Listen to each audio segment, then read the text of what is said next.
Hello friends, আজকে দ্বাদশ শ্রেণীর ছাত্রছাত্রীদের জন্য ভীষণ সুখবর। কারণ আজকে আমি এই ভিডিওতে নিয়ে এসেছি ক্লাস 10-এর second unit test geography suggestion. হ্যাঁ, একদম কমপ্লিট সাজেশন, 2, 3, 5 সমস্ত প্রশ্নের উত্তর তোমরা এখানে পেয়ে যাবে।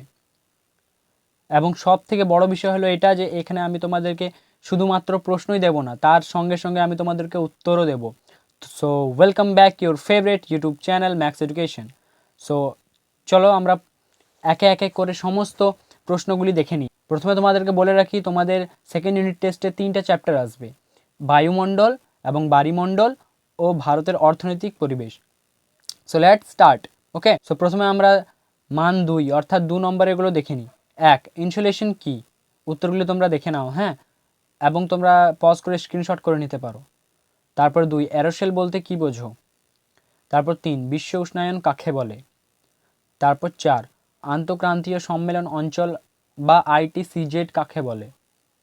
তারপর 5, চিনুক কি? তারপর 6, বৈপরীত্য উষ্ণতা কাকে বলে? তারপর 7, অধঃক্ষেপণ কাকে বলে? তারপর 8, জেট বায়ুর দুটি বৈশিষ্ট্য উল্লেখ করো। তোমরা যদি উত্তরগুলিকে স্ক্রিনশট না করো তাহলে তোমরা নিজেদের টেক্সট বুকে অবশ্যই পেয়ে যাবে, শুধুমাত্র তোমরা কোশ্চেনগুলিকেও নোট করে রাখতে পারো। তারপর 9, অ্যাডভেকেশন কাকে বলে? তারপরে 10, ভারতের দুটি বৃষ্টি ছায়া অঞ্চলের উদাহরণ দাও। সো বায়ুমণ্ডলের 2 নম্বর মানের কোশ্চেনগুলি শেষ হলো। তারপর চলো এবার 3-এরগুলো দেখে নিই।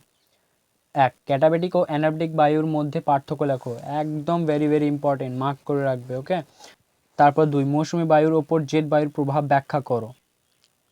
উত্তরগুলিকে দেখে নাও। তারপর 3, ট্রপোস্ফিয়ার উচ্চতা বৃদ্ধির সঙ্গে উষ্ণতা হ্রাস পায় কেন? 3টে পয়েন্ট দেওয়া আছে, 3টে পয়েন্ট করলে 3 নম্বর পেয়ে যাবে। তারপর 4, সমুদ্রবায়ু ও স্থলবায়ুর মধ্যে পার্থক্য আলোচনা করো। সো নেক্সট চ্যাপ্টার হচ্ছে আমাদের বায়ুমণ্ডল। ভেরি ভেরি ইম্পর্টেন্ট চ্যাপ্টার, এখান থেকে অনেক কোশ্চেন আসবে। 1, সিজিগি কি? 2, বানডাগা কি? এগুলি 2 মানের কোশ্চেন। ওকে, তারপর 3, হিমপ্রাচীর কাকে বলে? 4, শৈবাল সাগর কি? 5, সাড়াসাড়ির বান কি? 6, সমুদ্র স্রোতের সংজ্ঞা দাও। 7, জোয়ার ভাটার কুফল এবং সুফল লেখো। এই কোশ্চেনগুলিকে ভালো করে করে যাবে, তাহলে তোমরা অবশ্যই নিজেদের পরীক্ষার হলে কমন পেয়ে যাবে। তারপর 3 মানের দেখে নিয়ে এই চ্যাপ্টার থেকে। 1, সমুদ্র স্রোত ও সমুদ্র তরঙ্গের মধ্যে পার্থক্য লেখো। Very very important, mark the question, mark the question. তারপর 2, ভরা কাঁটাল ও মরা কাঁটালের মধ্যে পার্থক্য লেখো। Important question. তারপর 3, পেরিজি ও অ্যাপোজির মধ্যে পার্থক্য লেখো। এটাও খুবই গুরুত্বপূর্ণ, সব কিছুই গুরুত্বপূর্ণ, জাস্ট তোমরা ভালোভাবে পড়বে তাহলেই কমন পেয়ে যাবে। তারপর নেক্সট চ্যাপ্টার হচ্ছে আমাদের ভারতের অর্থনৈতিক পরিবেশ। প্রথমে আমরা 2 মানেরগুলি দেখে নিই। 1, সোনালী চতুর্ভুজ কি? Important question. তারপর 2, অনুসারী শিল্প কি? তোমরা তো জানো এই কোয়েশ্চেনটি খুবই ইম্পর্টেন্ট। তারপর 3, ধারণযোগ্য উন্নয়ন বলতে কি বোঝো?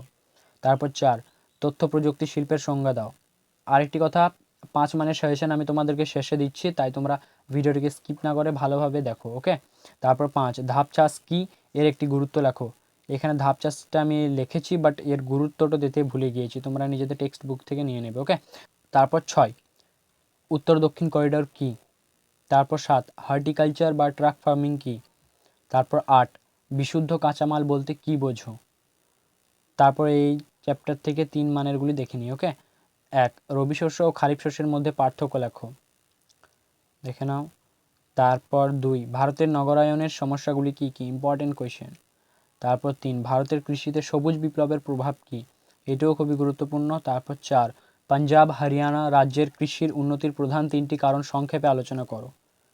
অ্যান্ড দেন আমরা চলে যাব 5 মানের কোয়েশ্চেনগুলি, যেগুলি খুবই গুরুত্বপূর্ণ। জাস্ট এখানে আমি 5টাই দিয়েছি এবং 5টাই খুবই গুরুত্বপূর্ণ, একটাকেও ইগনোর করলে চলবে না। ওকে, সো 1, বায়ুমণ্ডলের ট্রপোস্ফিয়ার ও স্ট্র্যাটোস্ফিয়ার স্তরগুলির আলোচনা করো। একটু বড় মনে হতে পারে, তোমরা দেখে নাও উত্তরটিকে। দেন নেক্সট, সমুদ্র স্রোত সৃষ্টির কারণগুলি আলোচনা করো।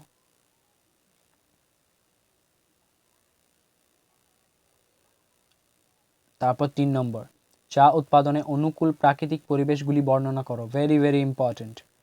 তারপর নেক্সট 4, কার্পাস বা তুলো উৎপাদনে অনুকূল প্রাকৃতিক পরিবেশগুলি বর্ণনা করো।